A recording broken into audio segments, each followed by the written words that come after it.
Um,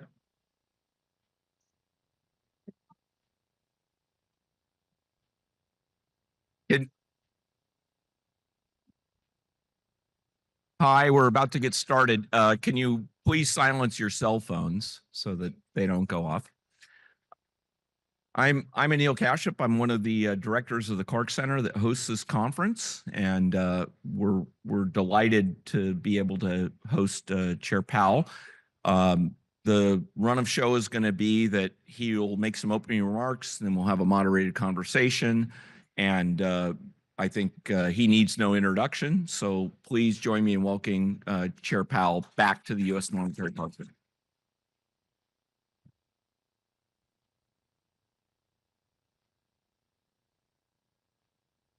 Thanks very much, Anil. It's great to be here and see a lot of familiar faces. I'm glad that it turns out we don't actually have a majority of the FOMC here, so we can speak to each other without violating the government of sunshine law. So I have some brief remarks about the economy and the path of policy, and then I look forward to our discussion. Despite elevated levels of uncertainty, the U.S. economy continues to be in a good place. The labor market is solid, and inflation has moved closer to our 2% longer run goal. At the Fed, we are intently focused on our dual mandate goals given to us by Congress: maximum employment and stable prices. Turning to the recent data, the economy has been growing at a solid pace. GDP expanded at a 2.3% annual rate in the fourth quarter of last year, extending a period of consistent growth that has been supported by resilient consumer spending. Recent indicators point to a possible moderation in consumer spending relative to the rapid growth over the second half of 2024. Further, recent surveys of households and businesses point to heightened uncertainty about the economic outlook. It remains to be seen how these developments might affect future spending and investment. Sentiment readings have not been a good predictor of consumption growth in recent years. We continue to carefully monitor a variety of indicators of household and business spending. Turning to the labor market, many indicators show that the labor market is solid and broadly in balance. The jobs report released this morning showed employers added 151,000 jobs to payrolls in February, and the unemployment rate ticked up 0.1% to 4.1% last month. Smoothing over the month-to-month volatility since September, employers have added a solid 200,000 jobs a month on average. The unemployment rate remains low and is held in a narrow range between 3.9% and 4.2% over the past year. The jobs-to-workers gap has narrowed, and the quits rate has moved below pre-pandemic levels.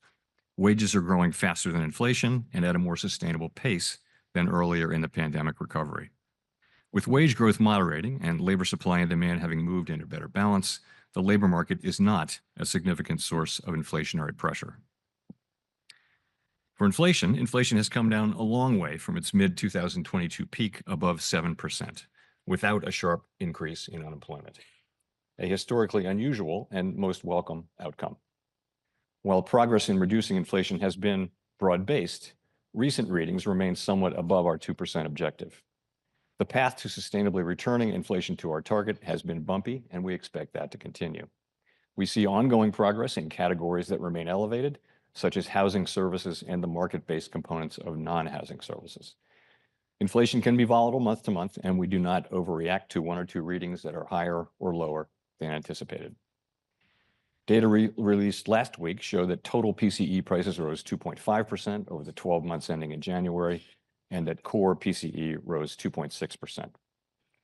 We pay close attention to a broad range of measures of inflation expectations, and some near-term measures have recently moved up.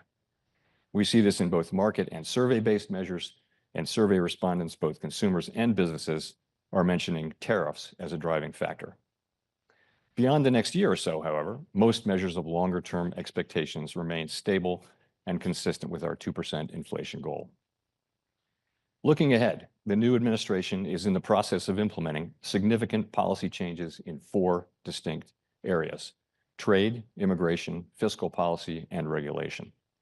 It is the net effect of these policy changes that will matter for the economy and for the path of monetary policy. While there have been recent developments in some of these areas, especially trade policy, uncertainty around the changes and their likely effects remains high. As we parse the incoming information, we are focused on separating the signal from the noise as the outlook evolves. We do not need to be in a hurry, and we are well positioned to wait for greater clarity. Policy is not on a preset course. If the economy remains strong, but inflation does not continue to move sustainably toward 2%, we can maintain policy restraint for longer. If the labor market were to weaken unexpectedly or inflation were to fall more quickly than anticipated, we can ease policy accordingly. Our current policy stance is well positioned to deal with the risks and uncertainties that we face in pursuing both sides of our mandate. Before I conclude, I'll note that at our last FOMC meeting, we began our second 5-year review of our monetary policy framework. We will consider changes to our consensus statement and to our communications as part of this review. The consensus statement articulates our framework for the conduct of monetary policy in pursuit of our statutory goals. We will consider the lessons of the past 5 years and adapt our approach where appropriate to best serve the American people to whom we are accountable. The 2% longer run inflation goal will be retained and is not a focus of the review. This public review will be familiar to those who followed our process 5 years ago. We will hold outreach events around the country involving a range of parties, including Fed Listens events. We're open to new ideas and critical feedback. We will host a research conference in Washington in May. Our intent is to wrap up the review by late summer. Thank you very much. I look forward to your questions, Danielle.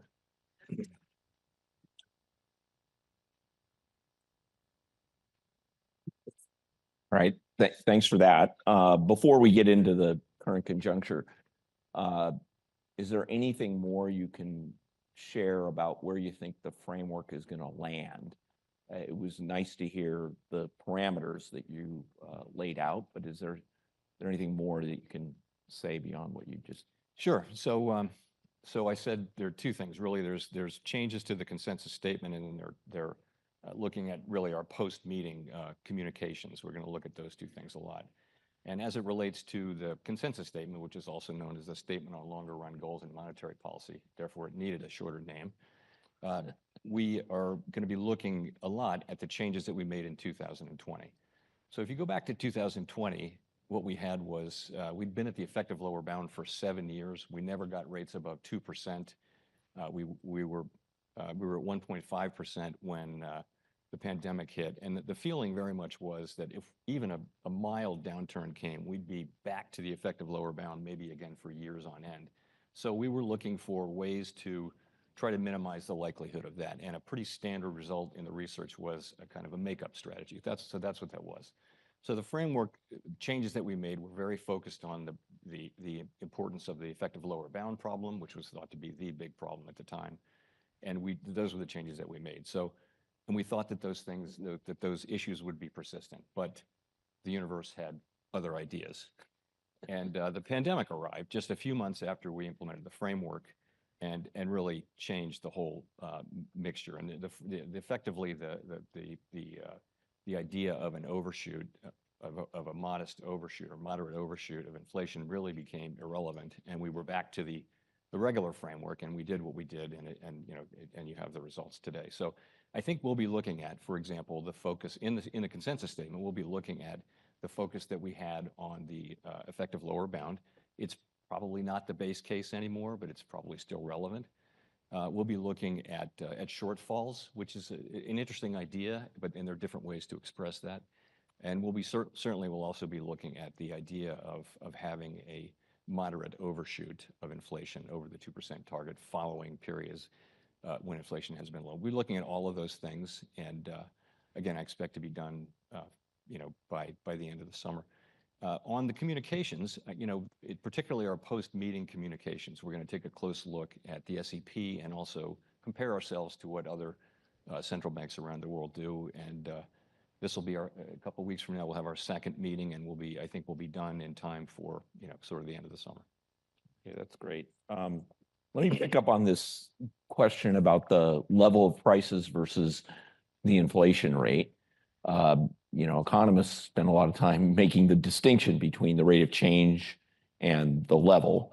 I'm not sure that the public fully understands this because you see these surveys about how frustrated people are with inflation. Inflation now is not that different than your target. It's above, but not meaningfully so. But do you think that price stability needs to take into account how far you wear away from the objective? And if you've had a big run up and the level remains high, even if the inflation rate is back to normal, is that something we need to reconsider? You know, the public experience, what the public experiences is the prices of things. And the prices of things went up a lot in 2021 and 22, and to some extent in 23. And when we talk about inflation, we're obviously talking about the rate of change now. But the public's not wrong. They are experiencing high prices, and obviously you can have a great labor market, but if people are really struggling because of high prices, that's what they're really going to feel. So they're right about what they're saying. In terms of, I don't think there's any need to redefine price stability. I think you can always go back to the way Alan Greenspan said it. I won't get the exact words, but everyone here knows the idea is if businesses and households are making their economic decisions without having to consider the possibility of high inflation, that's price stability. I don't think we need to rethink inflation, the way we deal with it. I don't think we need to reinvent price stability. So, okay. Okay, the elephant in the room. Economists normally assume that a tariff is passed into domestic prices. And as the Secretary of Treasury said yesterday, that would change the level of prices once, but wouldn't mean anything for inflation a year later. If we're looking at what happens over the next year, how would we know if the conventional view is not correct and that it's leaked into something more troubling?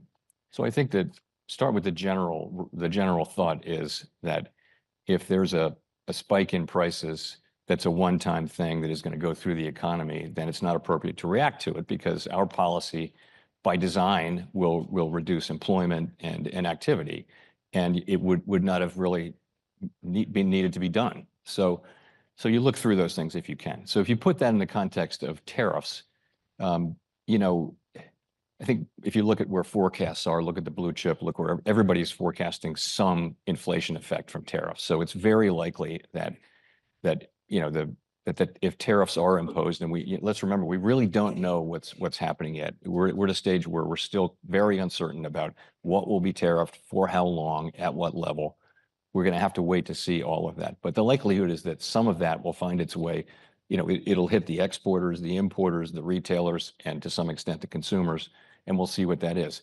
And in a simple case where we know it's a one-time thing, the textbook would say look through it. But I think the situation, you would want to also be sure of a couple of things. One just is that if it turns into a series of things and it's more than that, and if the increases are larger, that would matter. And what really would matter is what's happening with longer term inflation expectations and how persistent are the inflationary effects. You want to look at all of those things, and you'd want to remember the current context, which is we came off of very high inflation, and we haven't fully returned to 2% on a sustainable basis. So you got to put all that in the mix as you make this decision. I would point people back to 2019, when we had the Tax Cuts and Jobs Act, we had lower immigration, and we had regulatory policy under President Trump in the first regime, and we wound up cutting 3 times because growth weakened so much. So there are many effects of tariffs. And as I pointed out, it's really the effect of all of these policies that matter for our policy. It's not simply what's happening with tariffs. It's what's happening with growth and all the other things as a result of these broad changes in economic policy, not just tariffs. Okay, just to put a point on this, I think I know what you're going to say, but the usual rule that economists hold is that when an uncertainty is high, we're gradualist.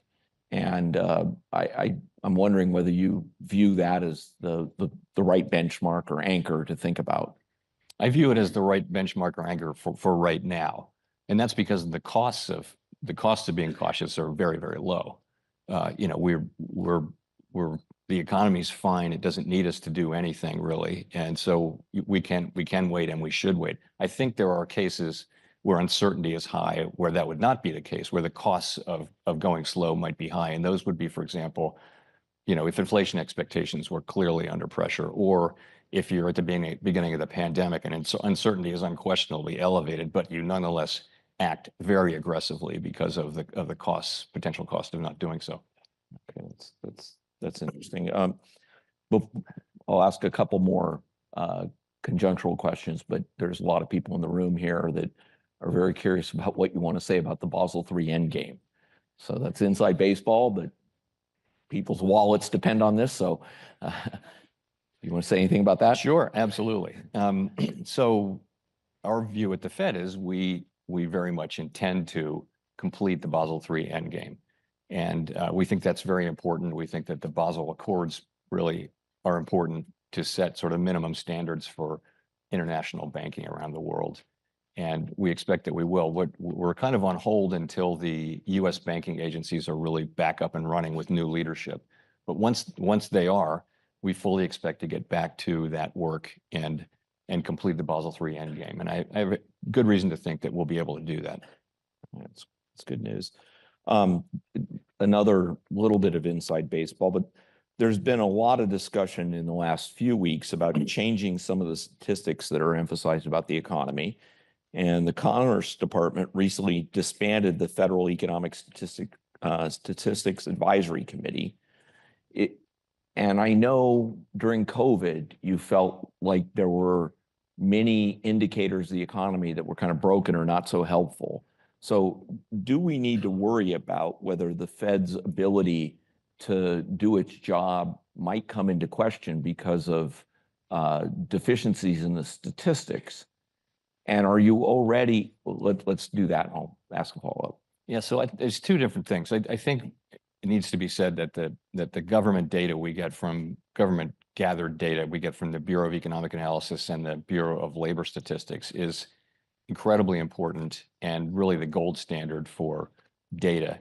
Being able to track what's going on in the economy is very, very important. And it's something that the United States has led in for a long, long time and something we need to continue to lead in. It's true that survey responses have gone down and that some of the data have become more volatile. That just means it's something we need to keep doing and invest in. So I think that's important. On the pandemic data, that's a different thing. You needed to measure things like, how many people are going to restaurants, how many, you could look at open table data and things like that. So there were lots and lots of pieces of data we were getting about that showed how many people are coming back to work, riding the subway and that kind of thing. And that was important. It turns out all that data isn't super relevant except in an emergency. The other thing is though, at the Fed, we've always, for some time now, we've been, trying to work with these very large data sets that are available in real time now, for example, from credit card companies and things like that.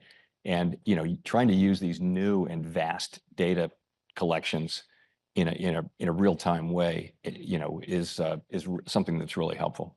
Okay, I was going to ask you about whether or not there's some favorite private sector statistics that you think everybody should be looking at, but it sounds like you've just given us a hint on that. Let me ask a couple longer term questions. I know you're not in the job of reflecting yet, but when we look back at the rise of inflation and then its decline, what do you think the lesson's going to be about what we've just lived through? Yeah, so I think it's actually still early to say. I think the question of what happened and why and what all those questions around the events of the pandemic and the inflation and the efforts to bring inflation down. Economists are going to be battling over that for long after all of us are gone. But I would say a couple things. One thing is just that the tails are fatter than you think. However fat you think the tails are, they're fatter than you think. And human nature is, we always talk about uncertainty and how we understand everything's highly uncertain. We say it all the time. The tails are fatter than we think. So nobody saw the pandemic coming. Obviously, it wasn't reflected in our framework. when it came, we just went back to the old framework and dealt with it. But it was, there's always possible. That's one thing. Secondly, I think if you look, and I talked about this at Jackson Hole last year. If I look back and it looks to me like what you had was a global burst of inflation everywhere at the same time, and it largely you got to look at global factors, and it amounted to very strong demand, stronger than we thought. I don't think we had, the forecast error was two parts. Part one was demand was just stronger than we thought. It really was. We had in mind, the recovery from the global financial crisis, and instead we got this really high-powered response, expansion, recovery. So the other side is the supply side. The supply side was constrained. We lost 8 million workers, and it took a long time to get them back. And it was also all of the supply stuff that was happening. That took longer than we thought to unsnaggle. And we'd never seen it before. We knew in real time that it was going to be really hard to get that right. But so those two things created inflation globally, and central banks stepped in, and pretty broadly, we're back to close to mandated inflation and employment close to the natural rate, not just in the United States but everywhere. So in a way, the framework worked, but I think we learned some of those lessons, and we'll still be learning them. Okay, one other question in this direction. The U.S. has actually had the fastest recovery of all the major economies. And do we understand why that is? And does that, there was a question in the last panel about Y-star and potential growth. Do you think that we are learning something now about what the speed limit for the economy is, or is this just happenstance? Yeah, I would put down the U.S.'s outperformance to three things. And the first is just, one would be structural characteristics, and that's more flexible labor market, highly developed capital markets, culture of innovation, rule of law, all the things that make this. And we have a venture capital industry. Other countries are trying to do early stage financing out of banks. That's not going to work. So all of those things make us account for 40 years of productivity. That's double Europe's productivity. It increases. So that's thing one.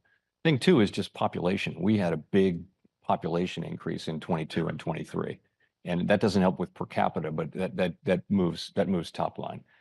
And what was the third thing? Oh, productivity. So we had a really significant burst in productivity, and from a range of factors, you can never tell exactly where it's coming from. Some of those factors suggest, this gets to your last question, suggest that productivity will be kind of a one-time event. So, people were wound up automating a lot of functions in retail, and because people didn't want to work in retail anymore. But that may just be a one-time thing. Technological developments, on the other hand, might give us years and years of productivity. So there are a whole bunch of other things, and so we don't really know how long this burst in productivity will be sustained. But I think I never expected to see productivity this high for this long. And our staff is marking up their estimates of potential growth for now and taking some signal about the future. You won't have that population thing going forward, but productivity has been really strong, and I think it does actually raise, at least for the relatively near term, the level of potential output. Okay, that's good. Okay, 30 years of teaching Booth students, I've learned you have to end these things with a fun question. So who's your favorite central banker? And I'll give you a hall pass on anybody that was on the board while you've been there. What defines favorite central banker? Living? You can constrain to living, or you can specify dead. Well, I mean, I would have to, open-ended question. I'll take the easy route and say Paul Volcker, whom I did know over time, and pretty obviously in central banking, nobody wants to be working in a central bank when inflation is really high, but everybody who works in a central bank knows what they have to do when inflation is high. And he set the gold standard for that. That is the thing. Most of the time, for 40 years, we haven't had to do that. It's just kind of demand management through a regular cycle. But when you have very high inflation and you have to do this is why we're independent. It's not for the good times. It's for the times when we're doing something which may be unpopular. That is our assignment. And I think Paul Volcker kind of established that. That was really not quite so clearly established at the time. So I'm going to go with Paul Volcker. Okay, I'm going to out you on a private conversation, but I don't think you're going to mind too much, which is the Cork Center that hosts this event has a bunch of experts panels of economists where you can go ahead and answer a bunch of questions. They'll tell you who your favorite economist is. And Jay Powell's favorite economist is Anil Kashyap. Let me tell you, it's a true story, and that was not a happy day. To learn that, Anyway, well, thank you, and we're so glad that you were able to be here and share your thoughts. And Great. so, Thanks very much. yeah.